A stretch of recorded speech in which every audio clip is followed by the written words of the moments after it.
great ways to look for jobs, and then there's absolute horrible, you're never going to land that job ways to go about it. And it might seem obvious when we zoom out like this, but unfortunately, every single week I see a ton of people on LinkedIn go about it the wrong way when they're looking for jobs.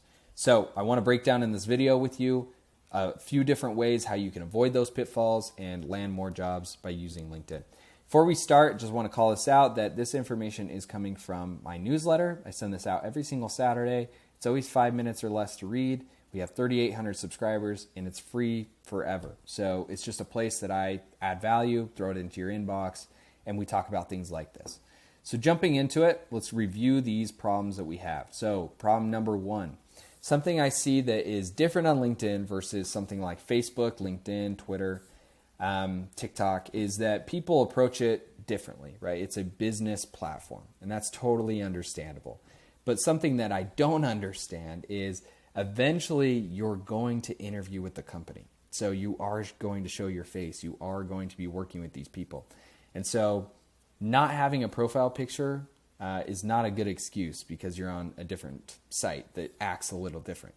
You don't want to be anonymous, and that might seem obvious, but there's tons of people that I see every week that DM me and apply for jobs and do all these other things on LinkedIn, and I don't even know who they are because they're anonymous people. So if that is you, or maybe you just don't think you have a good enough headshot or something like that, what you can do is you more than likely have some other social platform. Go and take that picture if you like it and it's professional enough to put on a site like this, and go to this place here. It's called pfpmaker.com. What you do is you take your picture. It's completely free. You upload it here and it will remove the background for you and allow you to select different colors or a different background and make it look a little more professional. So if you go that route, just take a picture by something like a solid colored wall and then upload it here and you can make it all look fancy for you to use on LinkedIn. So no real excuse not to do this. Just use pfpmaker.com to be able to upgrade your profile on LinkedIn. Problem number two. This one's a big one. People will go to other posts on LinkedIn. If you're lucky enough to see a recruiter post, hey, we have a job opening, number one thing you do not ever want to do is just post, I'm interested. And I see a ton of this. There's a ton of people doing this. I have a whole video on this exact scenario. And basically, somebody that I saw a few months back is they posted a job, and then a bunch of people, like 200-300 people, commented on it. Probably 150 of those, if not more, all commented something to the extent of, I'm interested. And like, it's kind of obvious. It's like, obviously, yeah, like you're interested. There's a job out there. But that does nothing for the recruiter. The whole reason the recruiter posted that is so that that person can do less work. They want to figure out who is willing to kind of go the extra mile to make less work for them and show they're qualified for the role. What I mean by that are these four things here. So instead of posting interested, go and do these four things. Research the role, connect with potential teammates, look for connections that you might have with that person or the company, and then apply for that role online. And then after you've done that, go back to that post and say something like, hey, I've done these things, really looking forward to the next steps. What that's going to do is shortcut you or jump the line in front of these 300 other people that have posted and makes you kind of feel like maybe I don't got a shot. Almost guaranteed they didn't do this. So when you do that, you jump all the way to the head of the line and they know, hey, if we really wanted to, we could interview this person today. They've already done everything else. They know these people or they've applied online. We have their background now. We know their resume, whatever. They've done the work. We could actually interview them right this second. And that's the whole purpose of it. You want to figure out how you can create less friction for these recruiters, and doing these things is really going to help you accomplish that. So highly recommend doing that. Whatever you do, don't go post I'm interested. Problem number three is no relationship. And I want to talk about this one in a few different ways. Number one is personal brand. So last 2.5 years, I've built up my LinkedIn to 70,000 followers as of the time of this recording. And that's cool and all, but more importantly, what's happened through that is more and more people are able to see what I post. And I always talk about like my job and how I do things on my job and how I'm good at my job. And over 2.5 years of doing that every single day, what that's done is built up people that trust me. And more than anything, that's what you're trying to do on socials. You're trying to build up trust. And you do that by providing value, helping people out, giving back to others, basically just being a good person. And in the 2.5 years now, if we kind of fast forward, the majority of the jobs, the last 4 jobs I've had, are all through strict referrals. Like somebody knows who I am, they've seen my content, they knew of a job opening, they gave it to me. So really cool way to kind of shortcut the line by building a brand and helping people out and doing stuff for free initially so that you can get paid on the back end later. So that's one way to do this. The other way is maybe that's not you and you don't want to create content, totally fine. What you can do though instead is figuring out ways on that platform, if it's not creating content, to help other people out and stand out. Ways you can do that is commenting on people's posts, liking people's posts, DMing people and helping them out, finding ways that you can do to help others and build actual connections with them.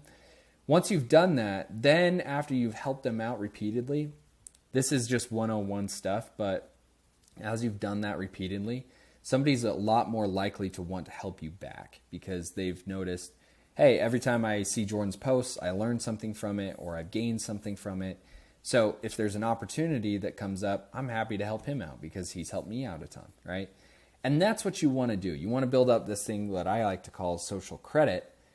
So in the future, you can cash in on that. And that's really what this whole mentality comes from, is from Gary Vee. He wrote a book a while ago called Jab, Jab, Jab, Right Hook. Basically what it means, you can substitute these words, jabs for give and right hook for ask. So what he means by this book is, before you go and ask somebody for a random favor, I get every single day people in LinkedIn DMing me and saying, I have no idea who they are. And they'll DM me something like, hey, this is why I'm good at my job. You should get me a job. And it's like, it's not that I don't want to help them, but I get those every single day. I get a lot of people asking for my help at this point. And it's not that I don't want to help them, but it's also like, well, I don't know who you are. Like, why are you entitled to get my help first versus these other people that have also asked for it? So it's kind of just like a weird thing to do. And you wouldn't do that in person. Like, you wouldn't just go up to a random individual and be like, hey, I want a job. Like, they would say the same thing. Like, why are we going to give you a job and not somebody else, right? So when you do it this way, where you're giving value back, you're trying to help other people, okay, well, now it's more obvious. You have trust. They know you're good at what you do. You've helped them out. They want to help you out. So that's what Jab, Jab, Jab, Right Hook is all about. You can click the link and go read more about it if you want, or buy the book. Problem number 4 is more friction. So we also talked about this, right, in the first part, so I won't spend a ton of time on this, but more friction means you're not really looking for ways to make it easier on the company to hire you. So you want to do everything you possibly can to make it easy for them to know that you know how to do the job. And you do that through the other things we talked about. Personal brand, talking about it online. You do that through applying for the job before you saying you're interested.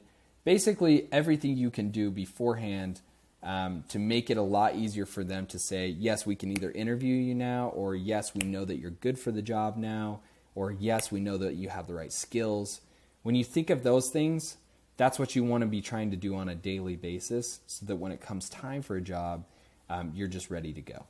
So those are my 4 tips. There's a whole video on this as well with that specific scenario we're talking about if you want to look at it. And then lastly, I do offer 2 things if you want to do this outside of free stuff. I do have a couple paid options. I do offer coaching and a course and a community. So we have a course that is all about how you learn Salesforce, market yourself online, and get hired. And we have about 85 to 87 people, I think, in there now at this point, with a private community. So we also run events 2 times a month with guest speakers, and they share their experiences, and you have unlimited access to everybody in there, including myself, to ask for help as you go through your Salesforce journey. It's a really great way to kind of shortcut the line and do that. And then the other option is, if you don't want to do that, you can always just do one-off help, and I do offer some coaching, and you can schedule a 45-minute time frame with me, and we can go over exactly what it is that you want to, make a game plan for it so you can attack that and get it done. So just a couple options there in case you don't want to do any of this free stuff. If not, don't really care. You can just always watch these YouTube videos, or like I said, go to this this newsletter here. Subscribe, 3,800 people. It's always free. You'll get something in your inbox on Saturdays. Regardless, appreciate you watching.